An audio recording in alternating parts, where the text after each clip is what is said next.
If you watch traditional productivity content, the formula for a successful life is incredibly rigid.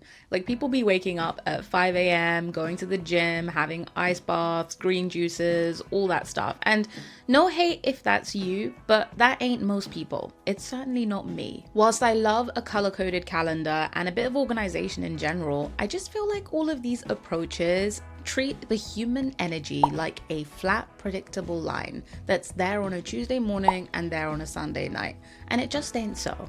If you live with a chronic health condition or mental health fluctuations or hormonal shifts like PCOS and PMDD like I do, then that flat line is complete fiction, because you'll know that some days and weeks you can conquer the world and others you can barely get out of bed. And that's just the reality for a lot of people, including me. But over the last few years, I have thrown out the standard productivity handbook. I stopped trying to change my brain and body to fit a calendar, and instead I changed the calendar to fit me. And I feel like nobody really talks about how we can do that. So here I am sharing my experience in the hopes that the neurodivergent peeps like us can also get by and be successful.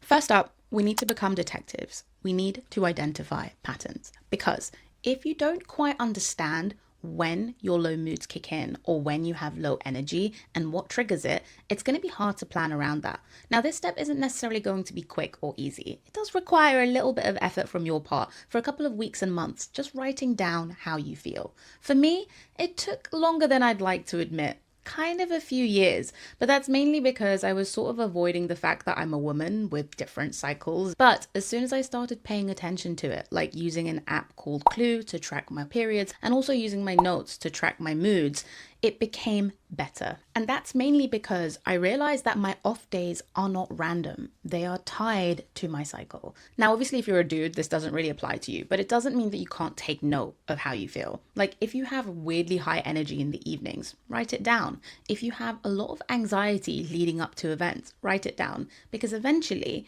once you look into that data, and you can feed that into an LLM, by the way, you can identify patterns. Once you know your patterns, you can loosely plan a little bit around them. When I analyzed my own patterns, I basically identified that I have 10 days a month where I am just not really myself. I can be really depressed, I have low energy, and I can't quite get through tasks in the same way that I normally would. And instead of deeming that as just a character flaw or me being lazy, I've changed the narrative and I just call it my low energy phase. But before we move on to that, let's talk about the biggest change you can make to help work around your unpredictable energy: macro mapping. You need to stop planning your life by the days of the week, because when you plan your week out on a Sunday night, you're basically trying to predict how you're going to feel on a Wednesday morning. And sometimes that works, but other times it doesn't. And when it doesn't, you kind of tend to feel let down by yourself. And in order to just scooch around that altogether, we can take a different approach. I know this is a big zoom out, but I tend to plan by the year and the month. I sort of, around the start of the year, just envisage where I'd like to be at the end of the year and what it would take me to get there. And I write down a few bits. Like if I want to read more, I write down read 10 books. If I want to make YouTube videos, or if I want to get to a certain revenue number in my business, I write those down. And then I break those up into tasks that I place in each month. And as long as I do those things in a month or in that week period, then I'm moving slowly towards the goals that I care about. I think because society has gotten us so used to creating daily to-do lists and like introducing these weekly planners that we feel like we need to fit into those, but sometimes it's just not really possible. So I know it might look a little bit intimidating to plan your year and plan your month, but truly at the start of each year, it takes me 2 hours of thinking time to just sit and think about where I want to be. You don't have to be at the start of the year to do this. Just sit and think about where you want to be in 6 months. And then from that, write down 10 tasks that might help you get there in 6 months, and then assign them as bigger creative projects to do per month. That way you take that pressure off of weekly or daily performance from yourself. The next pillar is throwing away normal working hours. And I genuinely say this in the least toxic way possible, because it's not about working round the clock. We have been conditioned by the Industrial Revolution to think that productive working hours are between 9 to 5.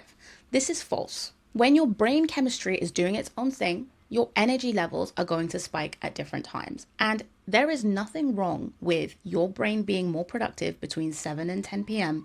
if that's something that you've noticed is a thing and you can capitalize on it. Sometimes I get a rush of energy really late at night and I decide that I want to edit videos for 4 hours, like starting from 8 p.m. And I do that. But then the next morning, I don't start work for ages. I just play games and I do chores and I watch movies. And that is just okay. Don't sit there agonizing over what's normal and healthy because, quite frankly, there are 9 billion people in the world. We do not know what is normal. There's just not enough standardized tests. Just go with what your body is telling you. And when you resist that, you'll feel it. You'll feel exhausted. You'll feel miserable. If anything, if you have the privilege of being able to decide your own schedule, decide your own schedule. You don't have to be coffee in hand working at 9 a.m. Oh my God, I really hope you can't hear this shit going on outside. There is always something going on outside. It's bloody infuriating. The next point is about erasing the ruined day bias. And this is a really great psychological circuit breaker for perfectionists. I used to have this really toxic mental habit where if I started the day and it just wasn't really going well and something bad happened, I'd be like, ugh, the day is ruined. It's all ruined. I can't do it. I'm just going to start tomorrow. I found a way around it. I stopped viewing my day as one thing and I started viewing it as 3 distinct blocks. The morning, the afternoon, and the evening, almost like acts of a play. If something went wrong in the first act, it didn't mean that the second and third act were over. The show went on. I would just stop what I was doing, change my activity, like try to distract myself from what happened, and then at 1 p.m., I'd start again. If that didn't work, then after dinner, maybe at 7 p.m., I'd start again. It's just a different way of thinking. A bad chapter doesn't mean that the book is ruined. It's just a filler, It can't all be gold. Another point, the low power mode menu. Now, going back to the detective phase, remember when we identified all the times that we're just not our best selves? Obviously, if that is a significant portion of time for you, for me, it's basically a third of my life. You can't just not do anything. Sadly, unless we're all like millionaires or, we have a bunch of staff doing things for us, we got to do stuff to get by. Like, your girl's got to make money. Your girl's got to do her chores. Otherwise, everything's going to be a disaster.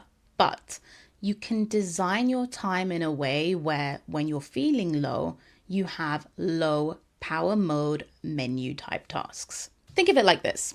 When your phone drops to 20% battery and it goes into low power mode, it doesn't turn off, right? It just gets rid of some functionality and keeps things to the bare minimum. That's what you're going to be doing. The bare minimum. Get your phone or get a piece of paper and write down a bunch of tasks that have a really low cognitive load or just a generally quite low effort to do. Like for me, as an example, it's organizing digital files or hoovering or meal prepping.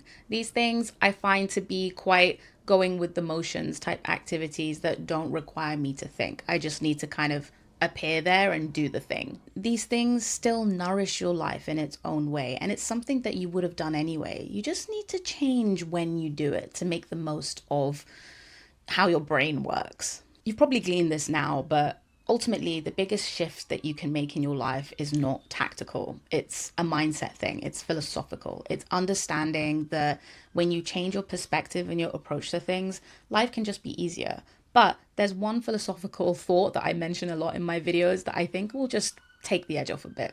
Ultimately, we're just a bunch of humans floating on a rock through space, and it's not that deep. Guilt is a completely unnecessary manufactured emotion when it comes to productivity.